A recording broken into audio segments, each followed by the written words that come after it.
أعوذ بالله من الشيطان الرجيم. بسم الله الرحمن الرحيم.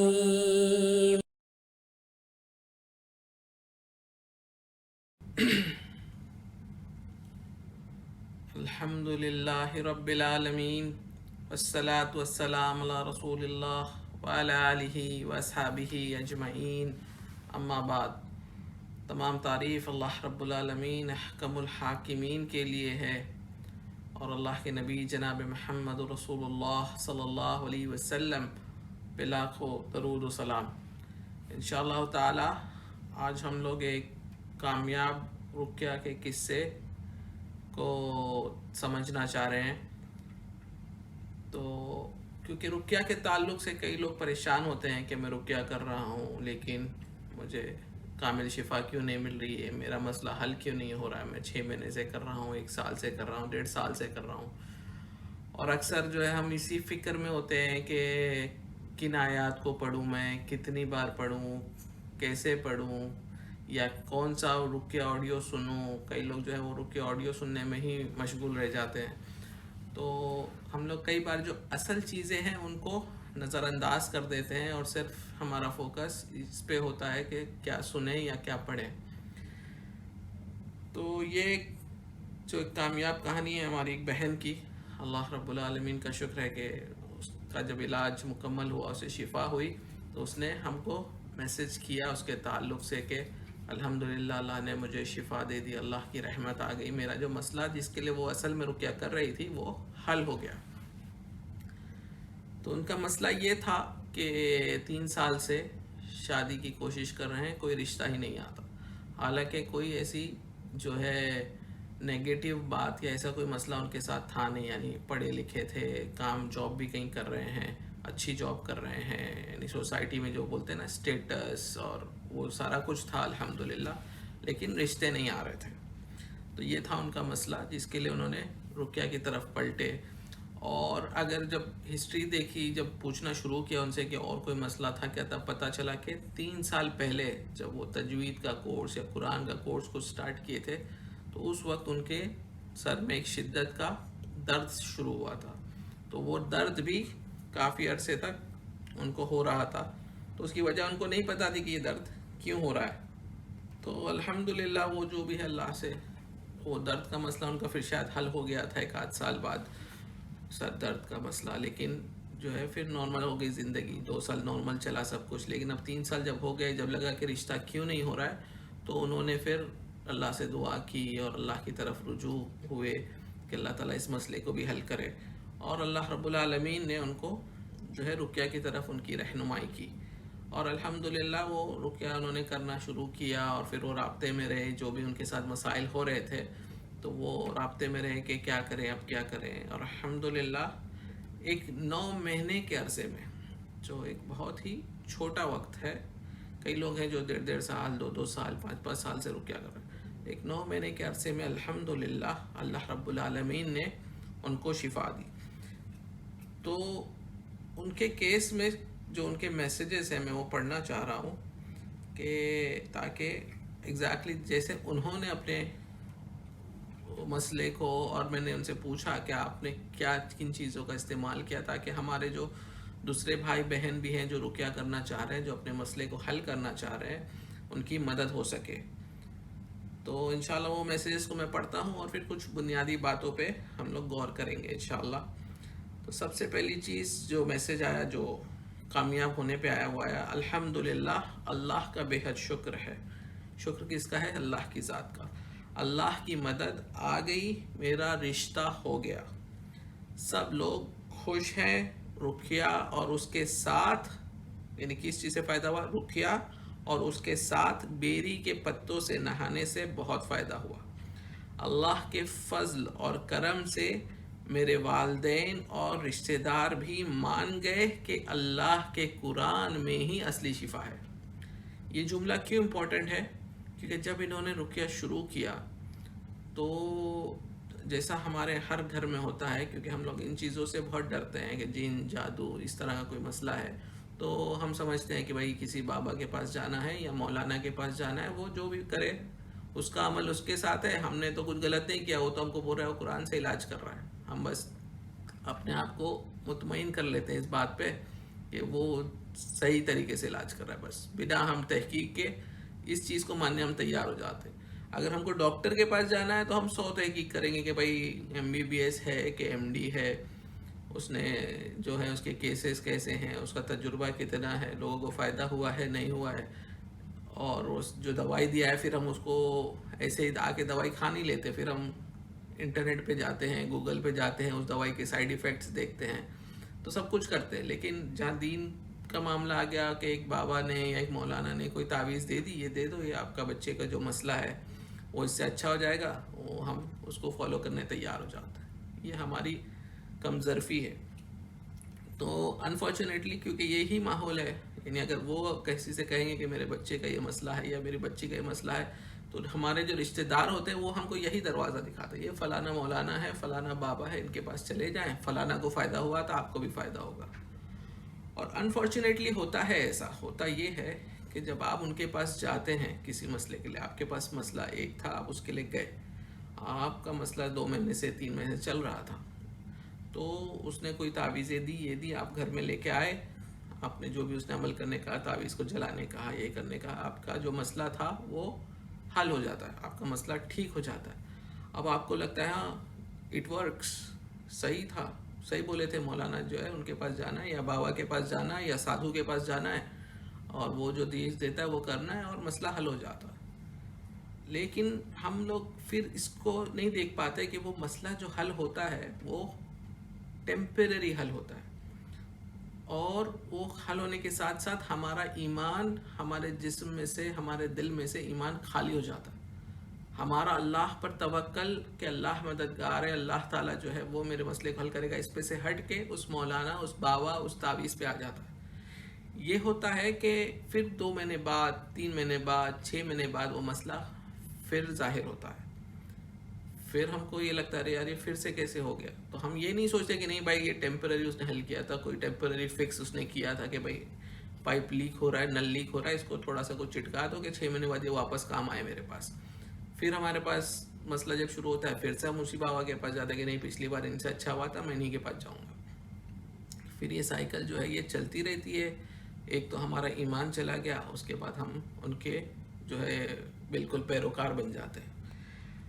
اب اس کو شرک ہے کیسے سمجھیں گے؟ تو اس کے لیے بہت ہی مختصر اور بہت ہی واضح اگر ہم سمجھنا چاہیں تو عبداللہ ابن مسعود رضی اللہ تعالیٰ عنہ کی حدیث ہے کہ عبداللہ ابن مسعود رضی اللہ تعالیٰ عنہ کی جو بیوی تھی اس کی آنکھوں میں چبھن ہوتی تھی، ایک طرح کی چبھن.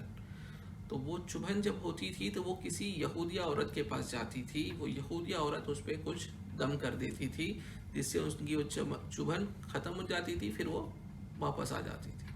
تو جب ابن مسعود رضی اللہ تعالیٰ عنہ کو جب یہ پتہ چلا، انہوں نے اپنی بیوی سے کہا کہ میرا گھر شرک سے پاک ہے. کیا جملہ کہا؟ میرا گھر شرک سے پاک ہے. تو انہوں نے اس کو شرک کیوں کہا؟ کیونکہ وہ اللہ سے مدد نہیں طلب کر رہی، وہ کسی غیر عورت کے پاس جا کر اس سے مدد طلب کر رہی، وہ بھی اس طریقے سے جو قرآن و سنت پہ موجود نہیں ہے. یعنی آپ دوسروں سے مدد طلب کر سکتے ہیں، آپ ڈاکٹر کے پاس جا کے دوائی طلب کر سکتے ہیں، آپ جو ہے خود پر رقیہ کر سکتے ہیں یا کسی راکی کی مدد لے کے رقیہ کروا سکتے ہیں، اس میں شرک نہیں ہے. لیکن اگر آپ کسی ایسے شخص کے پاس جا رہے ہیں جس کے اندر شفا دینے کی جو طریقہ ہے وہ صحیح ہے یا غلط ہے وہ نہیں پتہ ہے آپ کو، اور آپ اس پہ آنکھ بند کر کے بھروسہ کر رہے ہیں، نہیں آپ کے رقیہ سے کچھ نہیں ہونے والا، قرآن سے کچھ نہیں، اللہ تعالیٰ ہماری حفاظت کرے. ایسے جملے سنتے ہیں ہم تو ہمارا دل ٹوٹ جاتا ہے کہ لوگ سمجھ بھی نہیں رہے ہیں ان کے جملے کی گہرائی کو. وہ کہتے ہیں کہ قرآن میں شفا نہیں ہے، رقیہ میں شفا نہیں ہے، ان کے پاس شفا ہے. اور آپ سمجھ رہے ہیں کہ آپ اہل توحید ہیں، آپ ایک اللہ پہ ماننے والے ہیں.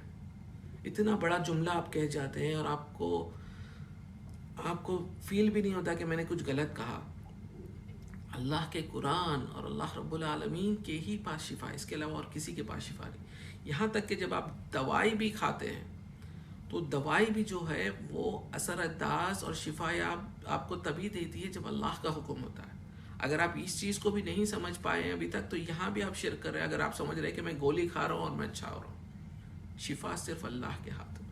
تو اس مسئلے کو سمجھنا بہت ضروری ہے. تو عبداللہ ابن مسعود نے کہا کہ میرا گھرانہ شرک سے پاک ہے، تم اس کے پاس بچ جاؤ، تم کو جب تکلیف ہو تو تم جو ہے وہ دعا پڑھا کرو.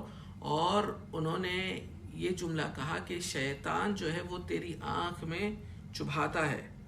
شیطان کیا کرتا ہے؟ تیری آنکھ میں چبھاتا ہے، اور جب تو اس کے پاس جاتی ہے تو چبھانا بند کر دیتا ہے. تو ایسا ہی ہمارے ساتھ بھی ہوتا ہے. شیطان جو بھی ہم کو مسئلے میں یا پریشانی کر رہا ہے، یا روز ہم کو اگر کسی کا سر درد ہوتا ہے یا کسی کو کوئی چیز اسپیسیفک درد ہوتا ہے یا جو بھی مسئلہ ہوتا ہے، وہ شیطان کرتا رہتا ہے. جب آپ شرکیہ دروازے پہ جاتے ہیں، جب آپ کفریہ دروازے پہ جاتے ہیں، تو وہ اپنی مستی کرنا کم کر دیتا ہے، اور آپ کو یقین ہو جاتا ہے کہ ارے یار ہاں وہاں جاتا ہوں تو میں اچھا ہو جاتا ہوں. تو اس لیے یہاں پر شرک ہوتا ہے، کیونکہ آپ شیاطین کی مدد اور شیاطین کے ساتھ کام کرنے والوں کی مدد لے رہے ہیں. تو اس سے آپ کو بچنا ہے، اور آپ کو لوگوں کی باتوں میں نہیں آنا ہے، آپ کو لوگوں سے متاثر نہیں ہونا ہے. میرا ایک سمپل سا سوال ہے، جو بھی آپ جس کے پاس علاج کرنے جا رہے ہیں، وہ جو بھی آپ کو دے رہا ہے، کیا اللہ کے نبی صلی اللہ علیہ وسلم یا اللہ کے نبی کے صحابہ میں سے کسی ایک نے اس طرح کی نمبر کی گریڈ بنا کے دی تھی اور کہا تھا کہ اس کو جلاؤ تو تمہارا جن یا جادو کا مسئلہ حل ہوگا؟ کیا کسی ایک نے اس طرح کی کوئی تعویذ دی تھی یا پوٹلی دی تھی کہ اپنے گھر میں لٹکاؤ؟ جو چیز قرآن اور حدیث میں موجود نہیں ہے، جو طریقے قرآن اور حدیث میں موجود نہیں ہیں، تو اس کو ہم کیسے اختیار کر سکتے ہیں اور کیسے یہ ہمارے دین کا حصہ بن سکتی ہے؟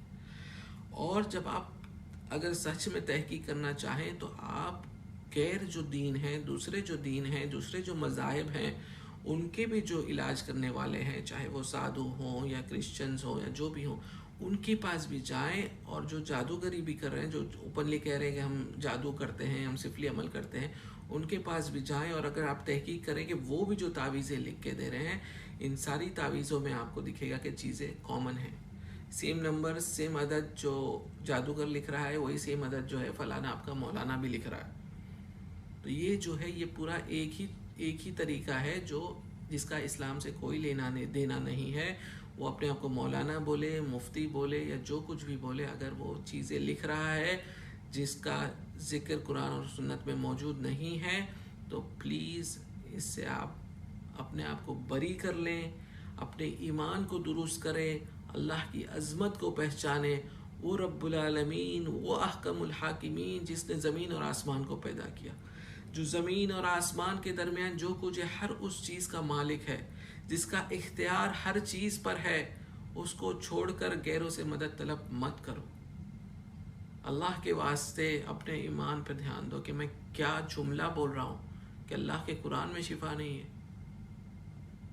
اور فلانا وہ ایک کاغذ کا ٹکڑا جو آپ کو دیا ہے، اس کو اگر آپ جلا دیں گے یا اس کو آپ لٹکا دیں گے تو آپ شفا یاب ہو جائیں گے، جس کی کوئی بیسس، کوئی اصل نہیں. اللہ سے ڈریے، اپنے ایمان کو درست کیجیے، دین کو سیکھیے، علم کو سیکھیے، اور ان چیزوں سے رجوع کرے، ان چیزوں سے توبہ کریں، اللہ کے آگے گڑ گڑائے. تو انشاءاللہ تعالیٰ آگے بڑھتے ہیں. تو یہ تھا ان کا جو کامیابی کا جو میسیج تھا، جس سے الحمدللہ بڑی خوشی ہوئی کہ کسی نے اپنا سکسیس بھی شیئر کیا. تو کئی چیزیں جو اسٹرگلس ان کے اس میں نے یہ پوچھا کہ آپ کو کیا لگتا ہے کن چیزوں نے آپ کی مدد کی آپ کے علاج میں، تاکہ میں ان چیزوں کو شیئر کروں تاکہ دوسرے لوگوں کی مدد ہو سکے. تو الحمدللہ ان کی اجازت لی ہے میں نے ان چیزوں کو شیئر کرنے کے لیے. تو رقیہ کے دوران انہوں نے بھی کہا کہ کئی بار، بہت بار بیچ میں ایسا ہوا کہ میں نے رقیہ کو چھوڑنا چاہا، مجھے بھی مایوسی ہوئی کہ یار 2 مہینے سے کر رہی ہوں، 3 مہینے سے کر رہی ہوں، کچھ ہو نہیں رہا ہے، چھوڑو، اس سے نہیں ہوگا شاید کام. فیملی کی مدد نہیں تھی بلکہ مخالفت تھی. مجھے یاد ہے کہ میں نے خود ان کے والد سے بھی بات کی تھی سمجھانے کے لیے ان کو رقیہ کے تعلق سے، اور اس کے بعد انہوں نے کہا کہ یہ بھی کہہ رہے قرآن سے علاج کرو، ہم جس کے پاس جا رہے وہ بھی کہہ رہے کہ قرآن سے کر رہا ہے. اگر وہ قرآن سے نہیں کر رہا ہے، جیسے انہوں نے سمجھایا کہ وہ جنوں سے کر رہا ہے اور اس سے کر رہا ہے اور اس سے کر رہا ہے، اگر وہ غلط طریقہ کر رہا ہے اس کا عمل اس کے ساتھ، ہم کو تو بول رہا ہے نا میں قرآن سے کر رہا ہوں. تو انہوں نے اس بات کو وہیں پہ ختم کر دیا کہ نہیں، ہم تو جو بابا یا مولانا کے پاس جا رہے ہم اس کو ہی فالو کریں گے اور اس کے بعد بھی یہ بچی بیچاری رقیہ کر رہی تھی، اس کے بعد بھی وہ مولانا یا جو بھی سادھو یا جو جس کے پاس بھی جا رہے تھے اللہ عالم، وہ اس کے پاس سے تعویذیں اس کے بعد بھی لے کے آ رہے تھے اور بچی کو دے رہے تھے کہ یہ دیکھو انہوں نے یہ تعویذ دی ہے، اس کو ایسے استعمال کرنا ہے یا لٹکانا ہے یا رکھنا ہے۔ اس کے ساتھ ہی ساتھ جو پیرنٹنگ کا وہ ہوتا ہے کہ ایموشنل بلیک میل، کہ نہیں تم یہ استعمال کر لو، تمہاری رشتہ ہو جائے گا، تمہارا شادی ہو جائے گی، انہوں نے کہا ہے تم پہ مسئلہ ہے، تمہارے ساتھ جن کا مسئلہ ہے، وہ جن جائے گا نہیں جب تک تم یہ نہیں کرو گے، ساری باتیں۔ پہلی چیز اس کو کیسے پتا ان پہ جن کا مسئلہ ہے؟ جب اس نے نہ ان پہ رقیہ پڑھا نہ کچھ کرا، تو یقیناً وہ جادوئی اور جنات کا جو طریقہ ہوتا ہے اس کے ذریعے سے علاج کر رہا ہے، جو حرام طریقہ ہے۔ تو اب حرام طریقے والوں پہ اتنی جلدی آپ کو بھروسہ ہو جاتا ہے؟ اس نے جب بچی کو دیکھا نہیں، اس نے کچھ پڑھا نہیں، اس کو کیسے پتا یہ بچی پہ جادو ہے یا جن ہے؟ اور کیسے اس کی باتوں پہ آپ یقین کر لیتے ہو؟ اور کئی بار تو یہ ہوتا ہے کہ ہم یا ہمارے والدین نہیں جاتے، ہمارے رشتہ دار چلے جاتے، پتہ نہیں ان کو کیا درد ہو رہا ہوتا، وہ چلے جاتے فلانا، ارے میں مولانا کے پاس گیا تھا، بابا کے پاس گیا تھا، میں نے آپ کے بچے کے بارے میں پوچھا، انہوں نے کہا اس پہ جادو ہے۔ بھئی کس نے کہا آپ کو جانے کے لیے؟ ہمارا معاملہ ہمارے اللہ کے ساتھ ہے، ہم کو ہمارے اللہ پر بھروسہ ہے۔ اور پھر وہ آتے ہیں، ان کی باتیں جو ہے وہ اتنی بار بولتے ہیں کہ ہمارے والدین ہم کو پریشان کرنے لگتے ہیں کہ نہیں وہ دیکھو وہ بول رہے ہو، مولانا نے ایسا بولے، ایک بار یہ تم کر لو، ایموشنل جو پریشر ہوتا ہے۔ لیکن الحمدللہ اس بچی نے، اللہ رب العالمین اس کی حفاظت کرے، اس کو جو ہے اس پہ استقامت دے۔ جبھی بھی انہوں نے تعویذیں لائی، یہ لائی کیونکہ اس کو واضح ہو گیا تھا کہ یہ طریقہ شرک ہے، اس نے ان تعویذوں کو زائل کیا۔ الحمدللہ رب العالمین۔ اللہ رب العالمین ہم سب کو یہ ہمت دے کہ جب شرک اور تعویذیں ہمارے سامنے آئیں تو ہمارا دل جو ہے وہ اس میں تکلیف ہو، اور ان کو ہم جلائیں، ان کو ہم زائل کریں کہ یہ شیطانی عمل ہے۔ تو الحمدللہ اس نے جبھی بھی انہوں نے لائے اس کو زائل کیا، استعمال نہیں کیا، کیونکہ وہ سمجھ گئی تھی شرک نہیں ہے۔ اور جیسے سورہ لقمان کو اگر آپ پڑھ لیں، کسی دن موقع نکال کے، وقت نکال کے سورہ لقمان کی آیت کا ترجمہ پڑھ لیں آپ، آیت نمبر 14 اور 15، جہاں پہ اس میں ماں باپ کی فرما برداری کا ذکر ہے، ماں باپ کے آگے اپنے آپ کو نم کر لینے کا ذکر ہے، وہیں یہ بھی ہے کہ اگر وہ شرک کرنے کو کہے تو پھر ان کی اتباع نہیں کرنا۔ اللہ کے ساتھ شرک کرنے کے لیے آپ کا والد کہے، آپ کی ماں کہے، آپ کا شوہر کرے، کوئی بھی کہے، آپ اس پہ عمل نہیں کر سکتے، کیونکہ اللہ نے منع کیا قرآن میں۔ تو اللہ رب العالمین ہم سب کی شرک سے حفاظت کرے، اور ہم سب ہمارے والدین کو بھی اللہ رب العالمین ہدایت دے۔ تو یہاں بھی اس بچی نے بھی بہت اسٹرگل کیا کہ والدین کا پریشر کچھ اور تھا، فیملی ریلیٹیوز کا پریشر کچھ اور تھا کہ نہیں وہی طریقہ ہے، یہ طریقے سے کچھ نہیں ہوگا، بولے تمہارے رکیا ہو سے کچھ نہیں ہوگا۔ لیکن الحمدللہ اللہ نے اس کو سمجھ دی تھی، وہ استقامت پہ جمی رہی، اور اللہ رب العالمین نے اس کو شفا دی، اور یہ ہوا کہ شفا ہونے کے بعد ان کو بھی یقین آ گیا کہ ہاں بچی صحیح تھی، ہم لوگ غلط تھے۔ ان کے رشتہ داروں کو یقین آ گیا کہ اللہ کا کلام اور اللہ رب العالمین کے ہی پاس شفا ہے۔ یہ کامیابی ہے اصل، دنیا اور آخرت کی، ان کے لیے بھی ان کے گھر والوں کے لیے بھی۔ تو اصل کامیابی یہ ہے، اصل کامیابی صرف وہ چھوٹا سا مسئلہ نہیں تھا، وہ چھوٹا سا مسئلہ تو ایک آزمائش تھا کہ اللہ رب العالمین نے ان کو رہنمائی دینا تھا۔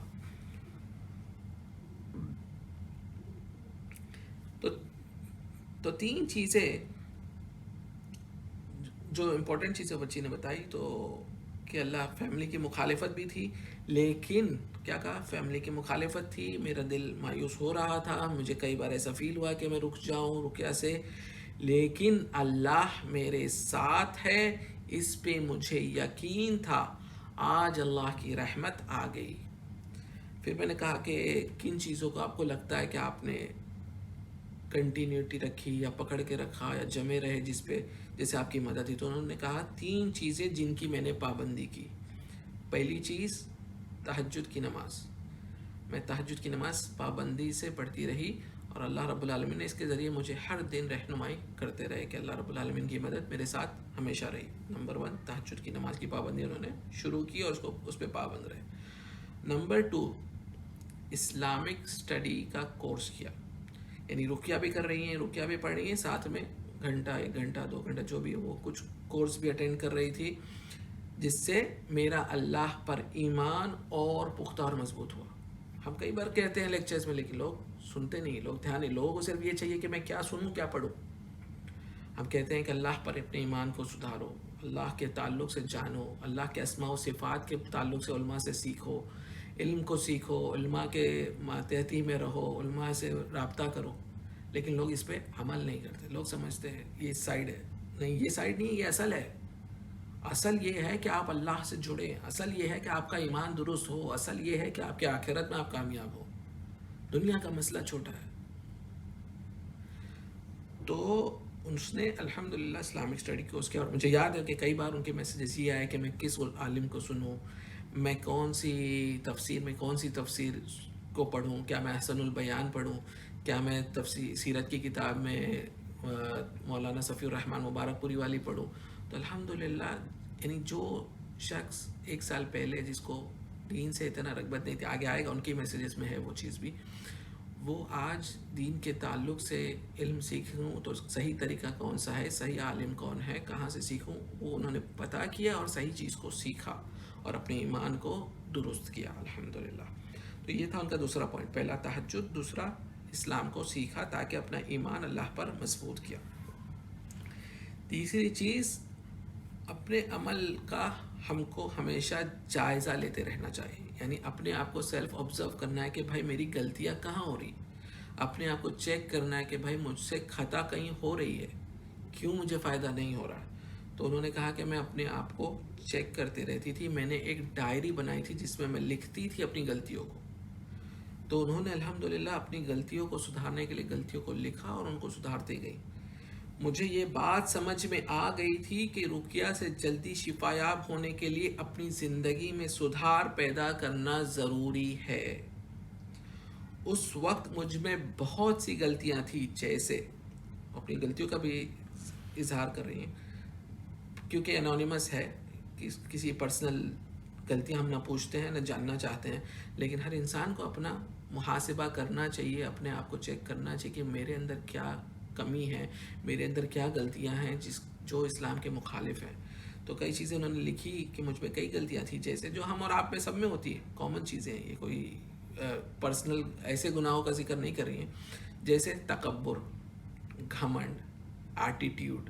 ہم سمجھتے ہیں ارے یار میں تو اتنا پڑھا لکھا ہوں، میرے پاس اتنی اچھی جاب ہے، میں کیوں اس کے پاس جاؤں، میں کیوں سے یہ کروں. تو ہمارے اندر ایک گھمنڈ ہوتا ہے، ہمارے اندر وہ چیزیں ہوتی ہیں جس کو منع کیا گیا. گھمنڈ کے تعلق سے، ایروگنس کے تعلق سے اگر آپ حدیثیں پڑھ لیں اور سمجھ لیں، جس کے دل میں رائی کے دانے کے برابر بھی اگر تکبر ہے، غرور ہے، تکبر ہے، وہ اللہ کی جنت میں نہیں جائے گا. ہم کس بات پر غرور کر رہے ہیں، ہم کیسے اپنی حقیقت کو بھول جاتے ہیں. اللہ کی پناہ. تو تکبر، خود غرضی، سیلفشنس جس کو ہم بولتے ہیں کہ بھائی میرا فائدہ کس میں، یہ دیکھنا ہے، بس یہ نہیں دیکھنا کہ سب کا فائدہ کس میں. سیلفشنس، جھوٹ بولنا. جھوٹ ہمارے اتنا عام ہے کہ کئی بار پیرنٹس بچوں کو سکھا رہے ہوتے ہیں، ارے کوئی بات نہیں، میں نہیں جانا اسکول، کوئی بات نہیں مت جا، میں سیک لیف لکھ دوں گی. کیا سکھا رہے ہیں ہم ہمارے بچوں کو؟ جھوٹ بولنا سکھا رہے ہیں. کوئی بات نہیں، جھوٹ تھوڑا بول دیے چلتا ہے. نہیں، جھوٹ بولنا نہیں ہے ہمارے اسلام میں، اللہ کی لعنت کو دعوت دیتا ہے جھوٹ. تو ہم کو جھوٹ بولنے سے رجوع کرنا ہے، ہم کو توبہ کرنا ہے، ہم کو جاننا ہے کہ میں یہ غلط کر رہا ہوں. کام میں، دھندے میں لوگ تو ایسا جھوٹ بولتے ہیں جیسے کچھ غلط کر ہی نہیں رہے. تو ہمیں اللہ سے ڈرنا چاہیے. جھوٹ بولنا جو ہے اس سے توبہ کرنا چاہیے. غیبت کرنا، غیبت کون نہیں کر رہا ہے؟ ہم جب بیٹھتے ہیں ہم کسی نہ کسی کے تعلق سے بات کرتے ہیں، فلانا نے یہ کیا، فلانا نے وہ کیا، وہ یہ ایسا کر رہا تھا. کسی کے تعلق سے اس کی غیر حاضری میں اس طرح سے بات کرنا جو اس کے اندر وہ عیب ہے، وہ کمی ہے، لیکن وہ پسند نہیں کرے گا کہ آپ اس کے تعلق سے ایسی بات کریں، اس کو بولتے ہیں غیبت. آج ہماری باتیں، کنورسیشنز ہوتے ہی کیا ہیں غیبت کے علاوہ. اللہ رب العالمین ہم کو توبہ اور رجوع کرنے کی توفیق دے. اگلا ہے کہ دنیاوی چیزوں سے محبت، جیسے کہ لوگ میری عزت کریں. میں کیوں اس کے پاس جاؤں، وہ میرے پاس آنا. میرا سٹیٹس دکھے، اچھا پرس، اچھا وہ کیری کرنا ہے اپنے آپ کو، اچھا ہمارا یہ رکھنا ہے کہ لوگ دیکھیں ارے یار کیا ہے، کیا ڈھاٹ میں رہتا ہے، کیا سٹائل میں رہتا ہے، میری گاڑی، میری بائک، میرا کپڑے، میری گھڑی. تو لوگ جو ہے سٹیٹس کے پیچھے پریشان رہتے ہیں. لوگوں کے اندر دنیا کی محبت رہتی. اور ہمیشہ اسی کی تلاش میں بہت پریشان رہتی تھی. یہ جو دنیا کی محبت تھی اسی میں پریشان رہتی تھی. تو انہوں نے ان اپنی کمزوریوں کو نوٹ کیا اور اس کو فکس کیا. دس از امپورٹنٹ. ہم جانتے ہیں اپنی غلطیاں اپنی کمزوریاں، ان کو فکس نہیں کرتے. ہم اپنے جھوٹ بولنے کی عادت کو چھوڑتے نہیں، ہم اپنے غیبت کرنے کی عادت کو چھوڑتے نہیں. ہم دن رات وہ کرتے ہیں، پھر سمجھتے ہیں ہم بہت اللہ والے، ہم 5 ٹائم نماز پڑھ رہے ہیں، ہم رقیہ بھی پڑھ رہے ہیں، ہم رقیہ بھی سن رہے ہیں، لیکن فائدہ کیوں نہیں ہو رہا؟ پھر ہم یہ نہیں سوچتے کہ ارے یار ہاں میں تو دن رات جھوٹ بھی بول رہی ہوں ساتھ میں. یعنی آپ اگر ایک صاف پانی کا گلاس لیں، جیسے رقیہ ہے کہ صاف پاکی چیز ہے، اور اس میں پھر آپ جھوٹ غیبت اور اس کو ملا دیں، اب وہ پانی صاف رہ جائے گا؟ تو جس زبان سے آپ رقیہ پڑھ رہے ہیں اسی زبان سے آپ دن رات جھوٹ بھی بول رہے ہیں، غیبت بھی کر رہے ہیں، تو پھر آپ کے رقیہ میں تاثیر کہاں سے آئے گی؟ اللہ رب العالمین ہم سب کی رہنمائی کرے اور ہماری زبانوں کو صاف کرے، ہم جھوٹ سے غیبت سے ہر بری عیب سے بچ جائیں. اللہ رب العالمین سب سے پہلے مجھے اور ہم سب کو ہدایت دے. ہم سب کے اندر یہ خطائیں ہیں، کوئی سے بری نہیں، لیکن کوشش کرنا ہے، ایفرٹ کرنا ہے، عمل کرنے کی کوشش کرنا. تو جب تک جانیں گے نہیں ہم اس کو سدھاریں گے کیسے؟ اس کو جب تک مانیں گے نہیں کہ ہم اس میں یہ غلطی ہے، آپ اس کو ریکٹیفائی کرو گے کیسے؟ اس کے آگے اس نے کہا کہ لیکن اللہ کا فضل ہوا، اللہ کا فضل ہوا. وہ اللہ کے فضل کا ذکر کر رہے ہیں. دیکھیں اس کو بولتے ہیں کہ اللہ کی بڑائی کو پہچاننا، اللہ کی عظمت کو پہچاننا. تکلیف ہوئی ہے اس کو، بیماری یا جو مسئلہ تھا اس کا رشتہ نہیں ہو رہا ہے، اس سے وہ پریشان رہی ہے، مینٹلی پریشان رہی ہے، لیکن وہ کیا کہہ رہی ہے کہ اللہ کا فضل ہوا، اس نے مجھے ہدایت دی اور میری مدد کی ان چیزوں سے باہر آنے میں. آج میں اللہ کی شکر گزار ہوں اس تکلیف اور پریشانی کے لیے. اور اس کو کیا کیا تکلیف ہوئی پریشانی، انشاءاللہ میں آؤں گا اس پہ. اس تکلیف اور پریشانی کے لیے اب سمجھ آیا کہ کئی بار درد بھی ضروری ہوتا ہے. درد ہوا تبھی میں دنیا اور آخرت کی حقیقت کو سمجھ گئی. 3 سال پہلے میں دنیا کی محبت میں بہت مبتلا تھی. میں اللہ کی شکر گزار ہوں جس نے مجھے ہدایت دی اور اپنے دین کی سمجھ سے نوازا. ایک چھوٹی سی مصیبت بھیج کے دنیا اور آخرت دونوں کی کامیابی کا راستہ دکھا دیا. جب ہم اللہ سے مدد مانگتے ہیں اللہ ضرور سنتا ہے. 1 سال پہلے مجھے رقیہ کا لفظ بھی معلوم نہیں تھا. ایک بار اللہ سے بہت دعا کی کہ تو مجھے ہدایت دے. اللہ نے میری رہنمائی کی اس طریقے کے طرف. تو یہ جو جملے ہیں تہ دل سے جو نکل رہے ہیں، اور جو اس نے اللہ کی بڑائی اور اس نے اللہ کو پہچان لیا اور اس نے دنیا کی حقیقت کو سمجھ لیا اور جو اللہ کی طرف پلٹی، اور الحمدللہ اس کے بدل میں اللہ نے اسے دنیا میں بھی نوازا. دنیا کا بھی جو اس کا مسئلہ تھا وہ بھی حل کیا، اور آخرت کے مسئلوں کو بھی اللہ رب العالمین حل کرے. اللہ رب العالمین اس کو استقامت دے، اس کے گھر والوں کو استقامت دے، ہم سب کو ہدایت دے اللہ رب العالمین کہ ہم اللہ کی عظمت کو پہچانیں، قرآن کی عظمت کو پہچانیں، رقیہ کو بلٹل نہ کرے، رقیہ کو کمتر نہ سمجھے، اور یہ شرکیہ اور کفریہ طریقوں کو بڑا نہ سمجھے. جن میں قوت نہیں ہے، جن کسی کو قتل نہیں کر سکتا ہے، زندگی اور موت دینے والا اللہ ہے. تو اس طرح کے جملے نہ کہیں کہ اگر تم یہ طریقہ نہیں اختیار کرو گے تو تم مر جاؤ گے، یا تم بیمار ہو جاؤ گے، یا تم اسے شفا یاب نہیں ہوگے. جو بندہ اللہ کے کلام سے رجوع کر رہا ہے، آپ کو یقین ہونا چاہیے کہ بے شک ہی is going to the right place, یہی صحیح طریقہ ہے، صحیح طریقے پہ جا رہا ہے، ضرور اللہ کی مدد اس کے ساتھ آئے گی. تو آپ اپنے گھر والوں کی مدد کریں کہ صحیح طریقے سے علاج میں ان کی مدد کریں، نہ کہ ان کے مخالفت کریں، نہ کہ ان پہ پریشر ڈالیں کہ بھائی نہیں وہی طریقے سے علاج ہوتا ہے. ایسے جملے لوگ کہتے ہیں کہ بھائی ان سے نہیں ہونے والا، یہ جو رقیہ کر رہے ہیں یہ کر رہے ہیں، ان کو نہیں آتا، جنہوں سے ڈیل کرنا ہے تو یہ باباؤں کے پاس ہی جانا پڑے گا. ایسا نہیں ہے. اللہ پہ یقین کرو کہ آپ تنہا اس جنگ میں جیتو گے. اور الحمدللہ یہ بچی جو ہے اس نے رقیہ خود کیا ہے، اس نے کسی راکی کے پاس نہیں گئی ہے.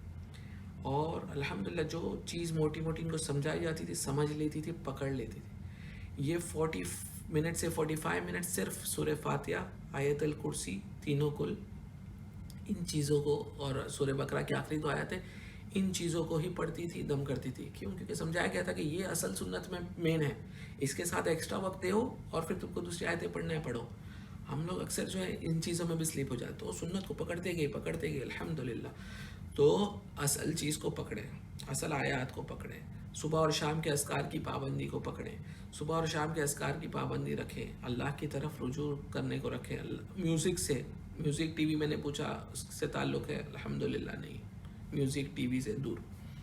تو ان چیزوں سے آپ کو پرہیز جن چیزوں سے کرنا ہے وہ بھی کرنا ہے، ساتھ میں آپ کو صحیح چیزوں کا اختیار کرنا ہے. اس کے علاوہ جب رقیہ کرنا شروع کیا، سر میں درد، بہت درد، شدت کا درد، گردن میں درد،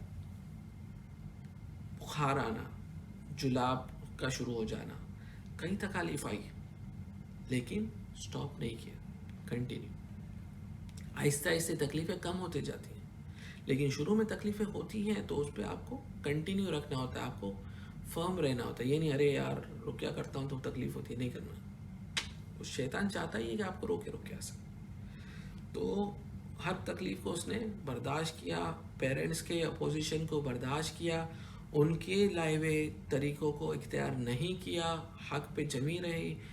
تو یہ چیزیں جو ہیں ضروری ہیں آپ کے علاج میں کامیابی کے لیے. اس آزمائش میں، اس ٹیسٹ میں اللہ نے ڈالا ہے تو اللہ رب العالمین انشاءاللہ کامیاب بھی کرے گا. یہ اللہ پہ یقین ہونا چاہیے آپ کا. ہمارے ایمان کو ہم کو درست کرنا ہے، پختہ کرنا ہے. اللہ کی ذات کے علاوہ اور کوئی طاقت نہیں جو ہماری مددگار ہے.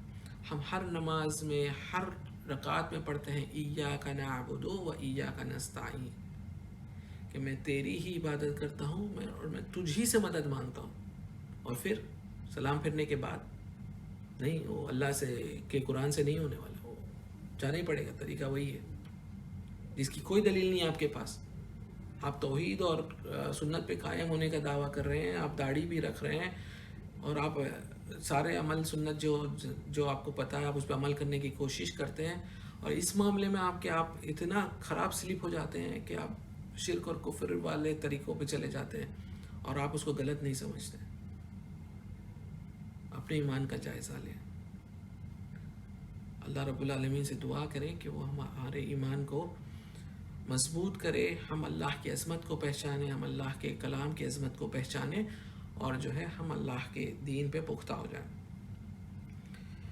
تو 2 چیزیں اصل جو مجھے سمجھ آئی، وہ ایک کہ وہ رقیہ پابندی سے کرتی رہی، ڈیلی وہ خود پڑھ کے خود پہ دم کرتی رہی. پانی پہ دم کیا ہوگا، تیل پہ، زیتون کے تیل پہ دم کرتی تھی، زیتون کا تیل کا استعمال کرتی تھی جب بھی درد جہاں بھی ذرا ہوتا تھا وہ دم کیا ہوئے تیل کا استعمال کرتی تھی. اور اس کے علاوہ پچھلے کچھ مہینوں سے اس نے بیری کے جو پانی کا طریقہ ہے اس سے علاج کرنا شروع کیا. انشاءاللہ اس کے تعلق سے میں ایک اسپیسیفک خاص ویڈیو بنا دوں گا کہ بیری کے پانی سے کیسے، یعنی رقیہ میں بیری کے پانی کا استعمال کس طرح سے کرنا ہے جو علماء نے بتایا ہے. تو اللہ رب العالمین سے دعا ہے کہ وہ ہمیں اس ایکسپیرینس سے فائدہ اٹھانے کی توفیق دے. اللہ رب العالمین ہمیں صحیح طریقے سے رقیہ کرنے کی توفیق دے. اللہ رب العالمین ہمیں ہمارے ایمان اور ہماری زندگی میں درستگی پیدا کرنے کی توفیق دے، ہم کو ٹھیک کر دے، ہمارے مسئلوں کو حل کر دے، ہماری پریشانیوں کو دور کر دے، ہمیں جھوٹ، غیبت اور جو چیزیں ہمارے عمل کو ضائع کر دیتی ہیں ان سے ہم کو اجتناب کرنے کی توفیق دے. اللہ رب العالمین جو ہے تو ہم پر تیرا خاص رحم کر، ہم پر تیری رہنمائی اور تیری ہدایت سے تو ہم کو نواز. آمین یا رب العالمین. وآخر الدعوانا ان الحمد للہ رب العالمین.